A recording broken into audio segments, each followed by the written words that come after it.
అందరికీ నమస్కారం అండి. విశ్వవిఖ్యాత నట సార్వభౌమ శ్రీ నందమూరి తారక రామారావు గారి సార్, మీరు పక్కన ఉంటే కొంచెం టెన్షన్గా ఉంది సార్.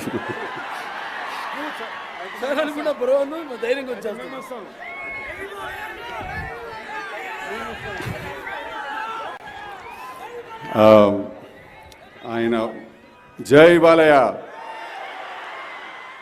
ఆయన 100వ పుట్టినరోజు శత జయంతి నాడు ఫస్ట్లీ అసలు ఇక్కడికి మమ్మల్ని నన్ను ఆహ్వానించినందుకు బాలకృష్ణ గారికి అండ్ జనార్దన్ గారికి అండ్ ఇవాళ ఇక్కడికి వచ్చిన గెస్ట్లు చంద్రబాబు నాయుడు గారు, రామ్ చరణ్ తేజ్ గారు అండ్ ఇండస్ట్రీ నుంచి వచ్చిన చాలామంది, థ్యాంక్ యూ వెరీ మచ్ మమ్మల్ని ఇక్కడికి పిలిచినందుకు. పెద్ద ఆయన సీనియర్ ఎన్టీఆర్ గారు ఆయన ఎలా నడిచేవారు, ఎలా కూర్చునేవారు, ఎలా మాట్లాడేవారు, ఇది చూసే అదృష్టం మాకెప్పుడూ దక్కలేదు. ఇందాక చైతన్య శ్రీలీల చెప్పినట్టు కృష్ణుడు దేవుడు ఎలా ఉండేవాడు అంటే మాకు సీనియర్ ఎన్టీఆర్ గారిని చూస్తే ఇలా ఉండేవాడు అనిపించేది. మాకు రాముడు దేవుడు ఎలా ఉండేవాడు అంటే సీనియర్ ఎన్టీఆర్ గారిని ఏదైనా సినిమాలో చూస్తే ఇలా ఉండేవాడు అనిపించింది.